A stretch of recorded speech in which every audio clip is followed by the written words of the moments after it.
బదిలీలు భారీగానే ఉంటాయట. కోడ్ ముగియగానే స్థాన చలనాలు. ఇప్పటికే 30 మంది ఐపీఎస్ల లిస్ట్. పాలనను గాడిలో పెడుతున్న ముఖ్యమంత్రి. కలెక్టర్ల ఫీల్డ్ విజిట్పై పలు వార్నింగ్లు. పని సంతృప్తిగా లేదని చురకలు. సీఎం హెచ్చరించిన మారని ధోరణి. గత సర్కార్లో కూడా కొందరిది అదే తీరు. స్టేట్ సివిల్ సర్వీస్ క్యాడర్తో విరుగుడు. కలెక్టర్లు, ఎస్పీలు మొదలు పలువురు ఐఏఎస్లు, ఐపీఎస్లు, ఐఎఫ్ఎస్ అధికారుల పనితీరు, వ్యవహార శైలిపైన తీవ్ర అసంతృప్తితో ఉన్న ముఖ్యమంత్రి రేవంత్ రెడ్డి వారిపై చర్యలకు ఉపక్రమిస్తున్నారు. రాష్ట్రంలో ఎమ్మెల్సీ ఎన్నికల కోడ్ ముగియగానే భారీ స్థాయిలో బదిలీలు చేపట్టాలని భావిస్తున్నట్టుగా సచివాలయ వర్గాల సమాచారం. ఏసీ గదులకు అలవాటు పడి క్షేత్రస్థాయిలో పర్యటించకపోవడం పైన అసహనం వ్యక్తం చేసిన ముఖ్యమంత్రి ఒక దశలో ఏసీ వారికి ఒక జబ్బేమో అని కమెంట్ చేశారు. ఫీల్డ్ విజిట్ చేసి ప్రజల సమస్యలను అవగతం చేసుకొని జిల్లా పాలనాధికారి హోదాలో పరిష్కరించాలని కలెక్టర్ల కాన్ఫరెన్స్లో చెప్పినా, చీఫ్ సెక్రటరీ ద్వారా సర్క్యులర్ జారీ చేసినా వారి ధోరణి మారకపోవడంతో దిద్దుబాటు చర్యలు తప్పవని నిర్ణయానికి వచ్చినట్టుగా తెలిసింది. ఇప్పటికే 30 మంది ఐపీఎస్ల బదిలీకి జాబితా సిద్ధమైందని సమాచారం అట. నేనేమంటున్నా, పోనీ మీరు ఇందులో ఎంత చిత్తశుద్ధితో ఉన్నారు? ఇప్పుడు ప్రజలకు మంచి చేయాలి అన్న ఆలోచనతో ఐఏఎస్లు, ఐపీఎస్లు బాగా పనిచేస్తలేరు. వాళ్ళదేముంది, యథా రాజా తదా ప్రజ అన్నట్టు, లేకపోతే ఇంకేమన్నట్టు యథా రాజా తదా అధికారి అన్నట్టుగా తయారైపోయింది. నాయకులు ఎట్లున్నారో వాళ్ళట్లా తయారైపోతున్నారు. పాలించే వాళ్ళు కరెక్ట్గా లేకపోవడం వల్లనే 10 సంవత్సరాలుగా వాళ్ళట్లా తయారయ్యారు. మరి మీరు వచ్చిన తర్వాత ఏం చేసిర్రు? నవీన్ మిట్టల్ లాంటి ఆఫీసర్లను ఇంకా మీ దగ్గరే పెట్టుకున్నారు. కారణం ఏంటి? ఇట్లాంటి ఐఏఎస్లు పనిచేస్తలేరు, ఇంకా అవినీతికి పాల్పడుతున్నారు. ఎక్కడెక్కడ భూములునే ఎక్కడెక్కడ అనేది సెట్ చేస్తున్నారు. మరి మీరు అదే పని చేయడానికి ఉంచుకున్నారా? దేనికోసం ఉంచుకున్నారు అట్లాంటి వాళ్ళని? దీనికి ఆన్సర్ చేయాల్సిన అవసరం ఉంది కదా. ఒక ఎగ్జాంపుల్ ఇది అంతే. ఇంకా ఇట్లాంటి 100 ఎగ్జాంపుల్స్ ఉన్నాయి. నాట్ ఓన్లీ ఐఏఎస్, ఐపీఎస్, ఇంకా కింది స్థాయిలో ఉన్న పెద్ద పెద్ద గ్రూప్ 1 అండ్ ఆ పై స్థాయి ఆఫీసర్లు చాలామంది కరప్టెడ్ ఫెలోస్ ఉన్నారు. మరి వాళ్ళందరిని ఎట్లా కంటిన్యూ చేస్తున్నారు? నిన్న ఈ ఐఏఎస్, ఐపీఎస్ల విషయంలో వీళ్ళు అంటే కలెక్టర్లు కానీ ఐఏఎస్, ఐపీఎస్లు ఆఫీసులు వదిలి వెళ్ళాలి, ప్రజల్లోకి వెళ్ళాలి అన్నారు కదా. దానికి ఒక చిన్న కౌంటర్ వీళ్ళు ధర్మ సమాజ్ పార్టీ వాళ్ళు ఒక కౌంటర్ ఇస్తున్నారు. ఏమని? ఏది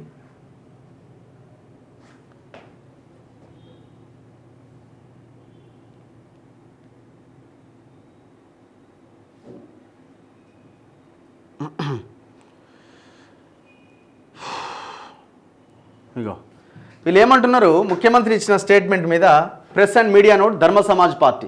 కలెక్టర్లు ఏసీ గదులు దాటి వెళ్లాల్సిన అవసరం లేదు. మీ ఏసీ గదుల్లోకే పేదలందరినీ పిలిపించి కూర్చోబెట్టి వారి సమస్యల పరిష్కారం కోసం కలెక్టర్లు మాట్లాడి పంపిస్తే చాలు. ఐఏఎస్ ఆఫీసర్లు కలెక్టర్ల సమావేశంలో ముఖ్యమంత్రి రేవంత్ రెడ్డి కలెక్టర్లు ఏసీ గదులు దాటి బయటకు రమ్మని పిలుపునిచ్చారు. అయితే ఇక్కడ సీఎం గారికి మాదో ఒక విన్నపం. కలెక్టర్ల కార్యాలయానికి వచ్చే కొన్ని వందల వేల మంది పేదలు, బాధితులు మాసిన బట్టలతో, అర్ధాకలితో వస్తారు. వారిని ఏనాడు ఏ కలెక్టర్ కూడా తమ కార్యాలయాల్లోకి పిలిచి కుర్చీల్లో కూర్చోబెట్టి మంచినీళ్ళు ఇచ్చి మాట్లాడిన పాపాన పోలే. అదే కలెక్టర్ కార్యాలయంలోకి తెల్లబట్టలు వేసుకుని వచ్చే పెద్ద పెద్ద నాయకులను, అగ్రవర్ణ పార్టీల రాజకీయ నాయకులను, పెద్ద పెద్ద పారిశ్రామికవేత్తలను, అగ్రవర్ణ రైతులను కలెక్టర్లు తమ కార్యాలయంలోకి పిలిపించుకొని కుర్చీల్లో కూర్చోబెట్టి మంచినీళ్ళు, ఛాయ్ ఇచ్చి మాట్లాడి పంపిస్తారు. ఇదేం ద్వంద్వ నీతి? పేదలకు ఒక నీతి, పెద్దలకు ఒక నీతి. కలెక్టర్లు ఉండే ఏసీ గదుల్లోకి పేదల్ని, బాధితుల్ని తమ ఛాంబర్లోకి పిలిపించుకొని కూర్చోబెట్టుకొని కనీసం మంచినీళ్ళు అయినా ఇచ్చి వారి సమస్య ఏంటో వినమని కోరుతున్నాం. ఆ విధంగా కలెక్టర్లకు ముఖ్యమంత్రి రేవంత్ రెడ్డి తగు ఆదేశాలు ఇవ్వాలని డిమాండ్ చేస్తున్నాం. మంచి పాయింట్ కదా ఇది, పర్ఫెక్ట్. ఆ పని ఎవరైనా చేస్తారా? అసలు కలెక్టర్ ఆఫీస్ గేటు లోపలికి వెళ్ళడానికి అవకాశం ఉందా ఇవాళ?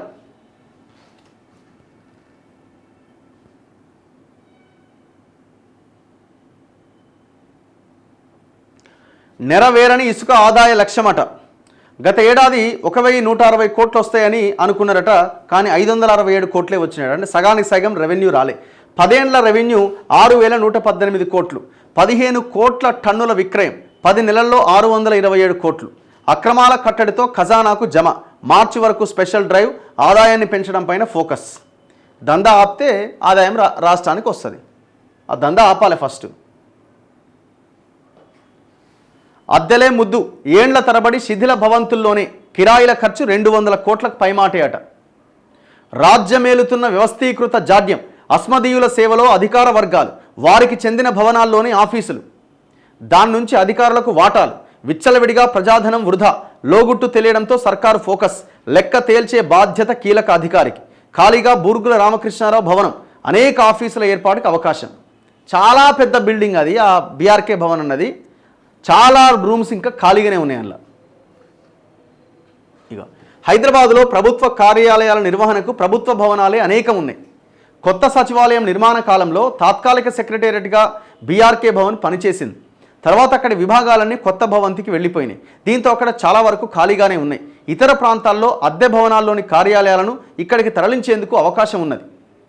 కానీ కొన్ని కార్యాలయాలు మాత్రం ఏండ్ల తరబడి అద్దె భవనాల్లోని కొనసాగుతున్నాయి. అవి శిథిలావస్థకు చేరుకున్నా వాటిపైన సదరు విభాగాల అధిపతులకు ప్రేమ తగ్గట్లే.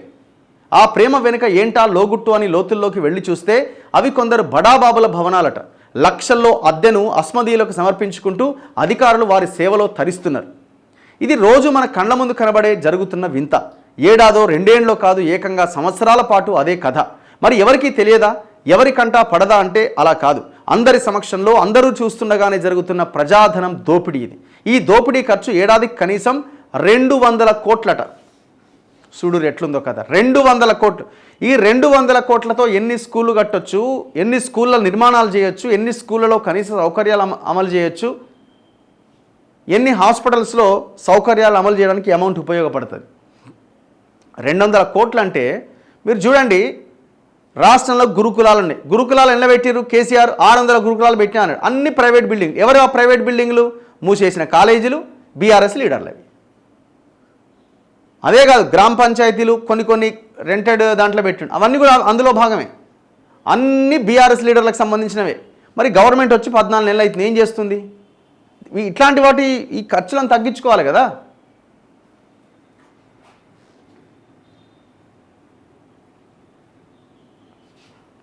అప్పుల పాలు, బిల్లులు రాక పాడి రైతుల పరేషాన్. విజయ డైరీ బకాయిలు 15 కోట్లు ఉన్నాయట. రంగారెడ్డి జిల్లాలో 350 సేకరణ కేంద్రాలు. నిత్యం డైరీకి 1,10,000 లీటర్లు సరఫరా అవుతున్నాయట. ఎందుకు మరి? మదర్ డైరీ అయితే ఇక మొత్తం దాన్ని ముంచి పడేసారు ఇక ఆ గుత్తా సుఖేందర్ రెడ్డి ఫ్యామిలీ అంతా కలిసి. ఈ విజయ డైరీ పరిస్థితి ఇట్లా ఉన్నది. పాపం రైతుల బకాయిలు ఇవ్వకపోతే ఎట్లా? మీరు ఇమాజిన్ చేస్తారా?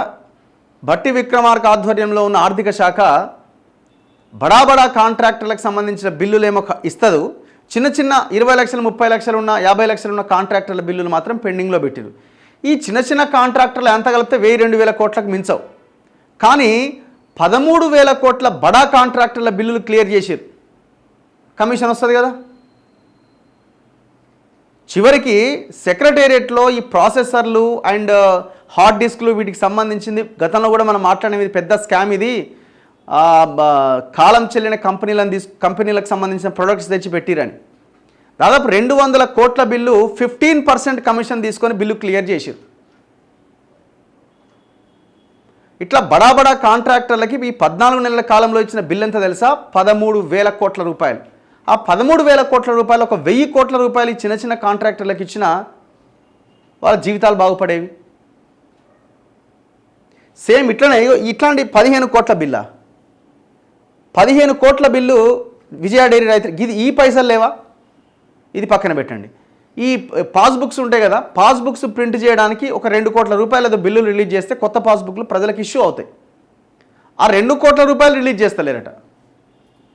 అంటే ఇంత అంటే ఎందుకు? ఇది అడ్మినిస్ట్రేషనా, కోఆర్డినేషనా, కమ్యూనికేషన్ గ్యాపా కావాలని చేస్తున్నారా?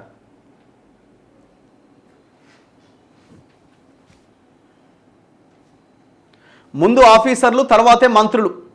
సార్ జర మా పని చేసి పెట్టండి. ఐఏఎస్లకు ఎమ్మెల్యేలు రిక్వెస్ట్లు పెడుతురట. రూటు మార్చిన శాసనసభ్యులు.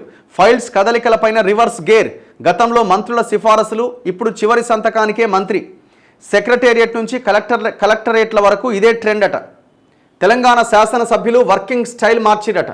తమ వర్క్స్ను పూర్తి చేయించుకునేందుకు గతంలో ఎమ్మెల్యేలంతా మంత్రుల వద్దకు నేరుగా వెళ్ళేవారు. మంత్రుల ఆదేశాలతోనే ఫైల్ మూవింగ్ ప్రాసెస్ ఫినిష్ అయ్యేది. కానీ ఇప్పుడు సీన్ రివర్స్ అయింది. ఎమ్మెల్యేలంతా ముందుగా ఐఏఎస్ ఆఫీసర్ల చుట్టూ తిరుగుతున్నారు.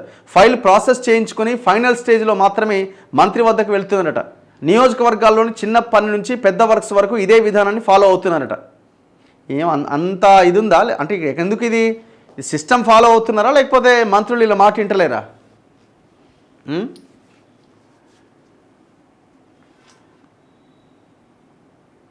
ఆ ఫామ్ హౌస్ నాదే, కానీ నా మేనల్లుడు లీజుకి ఇచ్చాడు. అతని నుంచి మరొకరికి పోచంపల్లి ఈయనట ఆయన మేనల్లుడికి ఇస్తే ఆ మేనల్లుడట ఇంకొకరికి లీజుకి ఇచ్చిండట. మేనల్లుడు ఇంకొక ఆయనకి లీజుకి ఇస్తే ఆయన ఇంకో ఆయనకి లీజుకి ఇచ్చిండట. అంటే ఫామ్ హౌస్ నీదా లేకపోతే ఆయనదా? అంటే ఎవరి నుంచి ఎవరికి లీజుకి ఇస్తున్నారన్న విషయం కూడా నీకు తెలియదా? ఇదేంది ఇది కథ? నువ్వు ఈ స్టేట్మెంట్ ఇస్తున్నావు అంటే దొరికిపోయినావు అంటే అర్థమవుతుంది. ఇంకా ఆడ ఏముంది అక్కడ?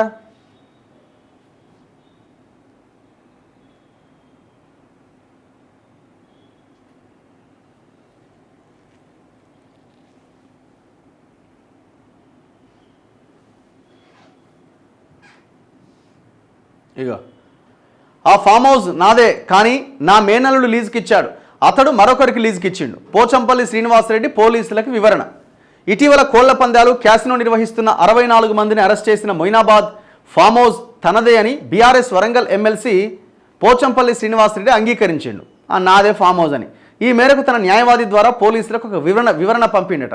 ఫామ్ హౌస్ తనదే అయినప్పటికీ వర్రా రమేష్ కుమార్ రెడ్డి అనే వ్యక్తికి తన మేనల్లుడు దాన్ని లీజుకి ఇచ్చిండు. అతని నుంచి వెంకటపతిరాజు అనే వ్యక్తి కౌలుకు తీసుకున్నాడు.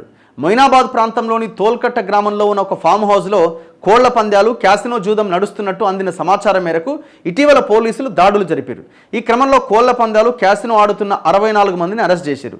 వీరి వద్ద నుంచి పందెం కోళ్ల కాళ్ళ కట్టే 46 కత్తులు, 84 పందెం కోళ్లు స్వాధీనం చేసుకున్నారు.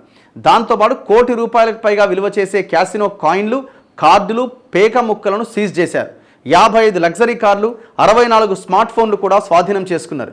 జూదం ఆడుతూ పట్టుబడ్డ వారి నుంచి ₹30,59,620 స్వాధీనం చేసుకున్నారు. ప్రాథమిక విచారణలో ఈ farm house BRS MLC Pochampally శ్రీనివాసరెడ్డిదని వెల్లడైంది. 4 రోజుల క్రితం పోలీసులు ఆయనకు నోటీసులు జారీ చేశారు. తగు ఆధారాలతో వివరణ ఇవ్వాలని సూచించారు. దీంతో పోచంపల్లి శ్రీనివాసరెడ్డి సోమవారం తన న్యాయవాది ద్వారా పోలీసులకు వివరణ అందజేశారు. 2018లో రిజిస్టర్డ్ సేల్ డీడ్ ద్వారా ఆ ఫామ్ హౌస్ కొన్నాను.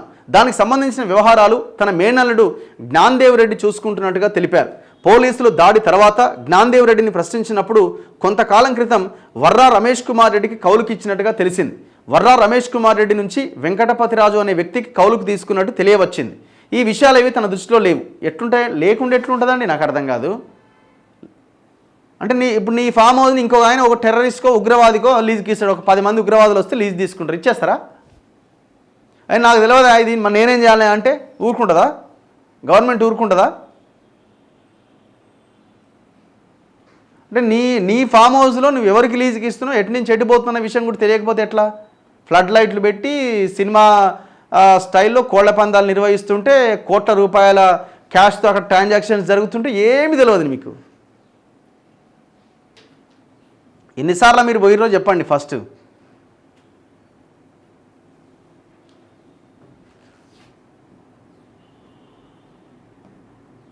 మహిళా సంఘాల డబ్బు స్వాహా అయిందట. తీసుకున్న రుణాలు చెల్లించిన మహిళలు ఆ డబ్బును సొంతానికి వాడుకున్న వివోఏ అట. మంచి పని చేసిండు ఎవడు వీడు. ఎంత ఘోరం అండి పాపం మహిళలు. పాపం రూపాయి కూడబెట్టి చేస్తే ఈ దొంగలిట తయారు చేసి సోషల్ ఆడిట్ చేయమనడంతో వెలుగులోకి వచ్చిందట. ఎక్కడిది? హన్మకొండ జిల్లా ధర్మసాగర్ మండలం సిరి గ్రామైక్య సంఘంలో చోటు చేసుకున్నదట. పాపం వీళ్ళంతా 28 లక్షలట కష్టపడ్డ సొమ్ము.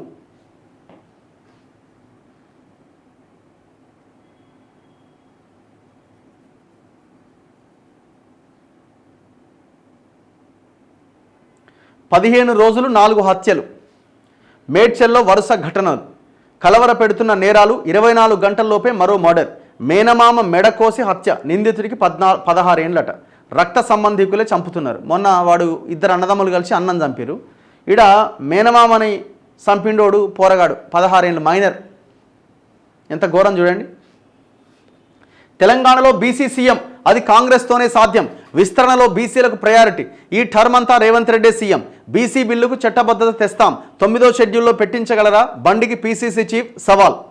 సో అంటే కాంగ్రెస్ పార్టీలో ఉన్న మిగతా నాయకులు కూడా పీసీసీ అధ్యక్షుడే చెప్తున్నాడు నెక్స్ట్ టైంకి బీసీ ముఖ్యమంత్రి తెలంగాణలో వస్తాడు, రేవంత్ రెడ్డి ఉండడని.